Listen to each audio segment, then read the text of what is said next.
तो जय हिंद, नमस्कार मेरे प्यारे साथियों। और कैसे हो आप सब लोग? रीट की तैयारी करने वाले, वैसे रीट के जो बधाई जो निमंत्रण पत्र जो है वो बंटने शुरू हो चुके हैं। वो चल रहा है ना, एक बीएड और एक बीएसटीसी वाला जो एक है। जैसे शादी का कार्ड आता है ना, वैसा कार्ड शुरू हो चुका है। मेरे पास भी बहुत सारे लोगों ने भेज दिया है। बट यहाँ पर मैं आज क्या बात करने जा रहा हूँ, जैसा कि आपने थंबनेल भी देख लिया होगा कि रीट पात्रता परीक्षा 2025, उसमें नेगेटिव मार्किंग का क्या इशू है। बच्चों बारी बारी से बच्चे परेशान हो रहे हैं। और सुबह भी मैं क्लास ले रहा था, तब भी परेशान हो रहे हैं। बच्चों ने पर्सनली व्यक्तिगत रूप से भी मुझे मैसेज भेजे कि सर आप इसके ऊपर हमें वेरीफाई करिएगा। तो मैंने भी सोचा कि ये एक बच्चे की प्रॉब्लम है तो ये बहुत सारे बच्चों की प्रॉब्लम हो सकती है। तो इस बाबत हम यहाँ पर एक छोटा सा वीडियो, सारगर्भित वीडियो, जिसमें मैं और कुछ भी बात यहाँ पर आपके साथ में नहीं करने वाला हूँ। रीट पात्रता परीक्षा, आज अखबार में एक छोटी सी खबर भी छपी थी, उसी खबर के ऊपर हम सबसे पहले बात करते हैं, फिर मैं आपको समझाने वाला हूँ। सबसे पहले आपके सामने ये एक छोटी सी न्यूज आपके सामने। यहाँ पे देखो, महिला अभ्यर्थी ने भरे सीकर व जयपुर विकल्प, उनको जिले के बाहर व दूरस्थ इलाकों में मिले सेंटर। हाँ भाई, जानबूझकर बहुत सारे लड़कियों ने अपने होम डिस्ट्रिक्ट से दूसरी जगह जो है वो आपके लिए क्या कर दिए थे, फॉर्म भरे थे जानबूझ के। चलो ठीक है, तो उनको वहीं मिलेगा भाई, ये स्वाभाविक सी बात है। चॉइस आपने रखी है तो आपको वहीं पे मिलने वाली है। ठीक है, आपको ध्यान में रखना। और रेट, महिला परीक्षार्थियों को जाना होगा दूर दराज, महिला परीक्षार्थियों को भी अब जाना होगा साथियों दूर दराज। ठीक है, अब यहाँ पर देखेंगे साथियों, ये आपके लिए जिले के 51 केंद्रों पर 27 और 28 को होगी परीक्षा, और 51 केंद्रों पर होगी परीक्षा। चुनाव की तरह जारी हुए एसओपी, मतलब बहुत चकाचौंध जो व्यवस्था है वो आपकी पूरी करी गई है। शिवरात्रि पर नहीं होगी तैयारी पर बैठक। चेहरे की पहचान के लिए होगी एंट्री। रीट पेपर लीक में फर्जीवाड़ों को रोकने के लिए व्यापक व्यवस्था होगी। हेड हेल्थ मेंटल डिटेक्टर की जांच, बायोमेट्रिक हाजिरी के अलावा परीक्षा केंद्र पहली बार परीक्षार्थी के फेस आपका रिकग्निशन होगा। मतलब आपके चेहरे के सामने ऐसा कैमरा लगाया जाएगा, वो आपको रिकमेंड देखेगा भी। ठीक यही है क्या? यहाँ पर सामान्य श्रेणी के लिए होगी मुश्किल। तो यहाँ पर आपको मैंने कहा साथियों, रीट अध्यापक पात्रता परीक्षा, रीट सामान्य श्रेणी आवेदकों के लिए दूसरे राज्यों के युवा मुश्किल पैदा करेंगे। राजस्थान के करीब 1,50,000 युवक युवतियां दूसरे राज्य के हैं। मतलब 1.5 लाख जो लोग हैं वो दूसरे राज्य के यहाँ पे हैं और जो रूट देंगे। खास बात यह है कि अधिकतर सामान्य श्रेणी के, और उनकी मेरिट भी सामान्य श्रेणी में बनेगी। उनके स्थानीय अभ्यर्थी, तो सीधी सी बात है, अदर स्टेट से आप जहां भी फॉर्म भरते हो तो वहां पर आप किस में काउंट होते हो, आप सबको ध्यान में रखना है। वो आपके लिए काउंट होता है एक ही जगह से, वो आपके लिए जनरल कैटेगरी के स्टूडेंट आप बनते हो। ठीक है, ये बात होगी अलग। अब आ जाओ साथियों, ये रहेगी पासिंग मार्क्स आपके लिए। ठीक है, कौन से बच्चों को कितने पास मार्क चाहिए वो आपके लिए, क्योंकि यहीं पर नेगेटिव का मामला है। मैं आपको फिर, ये अखबार है उसके बाद में मैं आपको पूरा समझाऊंगा क्या है पूरा मामला। तो आप सबको जैसा कि मैं यहाँ पर बताने जा रहा हूँ साथियों, कि सर राजस्थान पात्रता परीक्षा रीट में सफल होने के लिए सामान्य वर्ग को, पुरुष अभ्यर्थियों को 60 कम से कम प्राप्त करने होंगे। हालांकि सरकार ने विभिन्न आरक्षित श्रेणियों के लिए उत्तीर्ण अंकों में छूट प्रदान किया। आदिवासी बहुल क्षेत्र टीएसपी के अनुसूचित जनजाति, शहरिया जनजाति के अभ्यर्थियों के लिए न्यूनतम उत्तीर्ण श्रेणी 36 अंक प्रतिशत निर्धारित किए हैं। तो बहुत कम अंक है यहाँ पर। अति पिछड़ा वर्ग और इसके लिए 55% है, और विधवा और परित्यक्ता महिलाओं के लिए 50% अंक आपके लिए यहाँ पे है, और दिव्यांग अभ्यर्थियों के लिए 40% अंक यहाँ पे है। तो ये आपके लिए एससी और ओबीसी, अति पिछड़ा वर्ग जो है, एमबीसी के ईडब्ल्यूएस जो है, इनके लिए 55% आपका है, यानी 82.5 नंबर है। और 50% वालों के लिए अपने यहाँ पर बात करेंगे 75 नंबर आपके हो जाते हैं।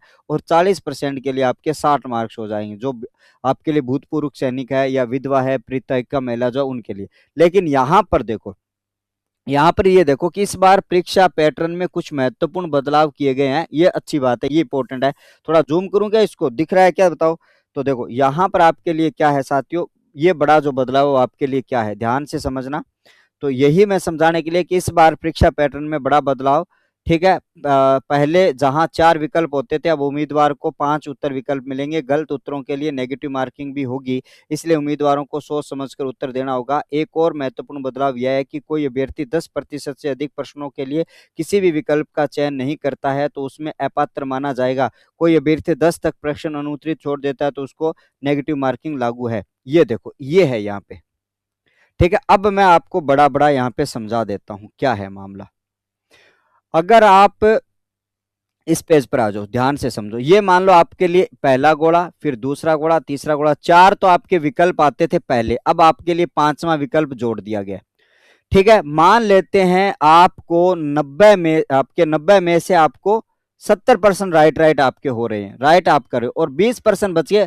आप इस 20 प्रश्नों को छोड़ना चाहते हो, आप करना नहीं चाहते हो, तो आपको इन 20 के लिए पांचवा गोला भरना होगा। इन 20 के लिए आपको क्या भरना होगा? पांचवा गोला भरना होगा।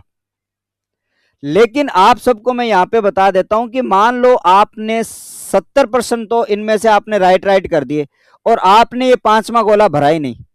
आपने क्या किया? पांचवा गोला भरा ही ना, आपने खाली छोड़ दिया। तो उस कंडीशन में आपकी क्या होने वाली है? नेगेटिव मार्किंग आपकी होने वाली है। उस कंडीशन में आपकी क्या होने वाली है प्यारे साथियों? नेगेटिव मार्किंग आपकी होने वाली है। आपने सही सही 70 भर दिए और आपने 20 पांचवा भर दिया, तो आपकी गलत जो है वो कट जाएंगे। यहां पर उस कंडीशन में आपकी क्या नहीं होगी? नेगेटिव मार्किंग आपकी नहीं होने वाली है। ये आपको ध्यान में रखना, नेगेटिव मार्किंग नहीं। नेगेटिव मार्किंग एक ही तरीके से होगी, पांचवा जो विकल्प होगा अगर आप खाली छोड़ते हो तो भाई साहब आपकी नेगेटिव मार्किंग होगी, अन्यथा आपकी कोई नेगेटिव मार्किंग नहीं होगी। अगर आप 90 क्वेश्चन में से 90 जो है उनमें आप पहला, दूसरा, तीसरा, चौथा विकल्प आप भर देते हो, ध्यान से भर देना, छोड़ना मत नहीं। ठीक है, आप अगर चाहे गलत भर रहे हो चाहे आपका सही भर रहे हो, उसमें नेगेटिव मार्किंग नहीं होगी, ये मैं आपको बता देता हूं। उसमें आपकी क्या नहीं होगी गुरुजी? नेगेटिव मार्किंग नहीं होगी, क्योंकि अखबार वाले ने छाप दिया, उनको पता नहीं था कैसे छापना था, लेकिन लास्ट में उन्होंने जाके बता दिए। इसमें नकारात्मक अंकन एक ही तरीके से किया जाएगा, वो है पांचवा विकल्प। पांचवें विकल्प को आप 10% से ज्यादा खाली छोड़ देते हो। 10% का मतलब होता है 150 में अगर आप 15 से ज्यादा प्रश्न खाली छोड़ देते हो तो आपका रूल क्या हो जाएगा भैया? आपका रूल हो जाएगा, आपकी नेगेटिव मार्किंग करी जाएगी। समझ में आ गई बात? तो आपको करना क्या? मैं तो एक ही बात कहता हूं, पांचवें विकल्प के पास में आपको जाना ही नहीं है। आपको पांचवें विकल्प के पास में जाना ही नहीं है। आपको 1 2 3 4 में से आप सही से आ रहे हैं उसको पहले सही भरो, फिर जो आपके लिए डाउट वाले हो रहे हैं उनमें डाउट वाला भर दो, बस। पांचवें पास क्यों ही जाओ भाई? क्योंकि नकारात्मक अंकन वैसे नहीं किया जाएगा जैसे कि अखबार में लैंग्वेज लिखी है। नकारात्मक एक ही कंडीशन में होगा, अगर आप पांचवा विकल्प 10 से अधिक खाली छोड़ देते हो, 15% से अधिक खाली छोड़ देते हो, तो फिर पूरे पेपर की नेगेटिव मार्किंग करी जाएगी, फिर आपका डब्बा गोल हो सकता है भाई साहब, ध्यान में रखना। ठीक है, अब आ जाओ सर, आपके प्रवेश पत्र में क्या लिखा हुआ है? आपके प्रवेश पत्र में देखो, परीक्षार्थी कक्षा कक्ष प्रवेश पत्र, ये फोटो वगैरह, ये इसके लिए मैं अलग से वीडियो आपको दूंगा। उसके बाद में परीक्षा, ये मोबाइल अलग हो गया सर। परीक्षार्थी को समय से 1 घंटा पहले पहुंचना होगा, 9 बजे, और दूसरी में 2 बजे पहुंचना होगा। और यहाँ पर देखो, इसमें कोई भी नेगेटिव मार्किंग की बात नहीं की। नेगेटिव मार्किंग होती है तो यहाँ सबसे पहले मेंशन होती है। ठीक है, परीक्षार्थी प्रवेश पत्र कार्यालय प्रति ऑफिस कॉपी पर वीक्षक समक्ष हस्ताक्षर आपको करना होगा। परीक्षार्थी को टी शर्ट, कुर्ता और कुर्ती, बिना जेब वाली गर्म जर्सी स्वेटर जिसमें बड़े बटन नहीं लगे हो आदि, पैरों के पतले शोल की चप्पल, सैंडल पहना अनुमत होगा। और वेशभूषा किसी भी प्रकार में मेटल से बने चेन, बटन आदि का उपयोग नहीं होना चाहिए। परीक्षार्थी को अनुचित साधन का उपयोग करते पाए जाने पर ये बाद की चीजें। प्रश्न पत्र देखो ये रहा। ठीक है, यहां पर आप सबको ध्यान में रखना, ये रहा सार। प्रश्न पत्र हल करने के उपरांत अभ्यर्थी को 10 मिनट जो है एक्स्ट्रा दिए जाएंगे पांचवा विकल्प भरने के लिए। ठीक है, आपको ध्यान में रख लेना है। ठीक है, नियमानुसार विशेष योग्यजनों को 50 मिनट का अतिरिक्त समय दिया जाएगा, वो लगे। तो आपके प्रवेश पत्र में कहीं भी नहीं लिखा हुआ है साथियों नकारात्मक अंकन।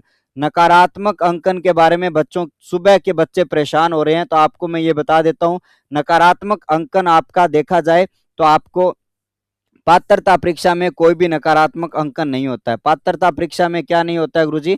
नकारात्मक अंकन आपका नहीं होता है। लेकिन अगर आप पांचवा विकल्प खाली छोड़ते हो, पांचवा विकल्प अगर आप 10% से अधिक खाली छोड़ते हो तो आपकी नेगेटिव मार्किंग करी जाएगी। तो दोनों ही चीजें नहीं भी होगी और होगी भी, तो उसके लिए मैंने आपको पूरी जानकारी बता दी है। फिर भी अगर आपको कोई चीज समझ में नहीं आई है तो केवल आपको मैसेज करना है, फिर मैं समय रहा तो आपको फिर कॉल करके आपको मैं ये सारी जानकारी आपको बता दूंगा। आशा और उम्मीद करता हूं कि आप सबको ये छोटी सी जानकारी आपको पसंद आई होगी। वेशभूषा के बारे में क्या लेके जाना है क्या नहीं लेके जाना है, इसके ऊपर मैं एक अलग से डिस्कस करूंगा। ये केवल नकारात्मक अंकन के लिए था, छोटा सा सार गर्भित आपका ये वीडियो। आपका होस्ट, आपका शिक्षक मित्र विदा चाहता। थैंक यू, पढ़ते रहिएगा, मस्त रहिएगा, धन्यवाद।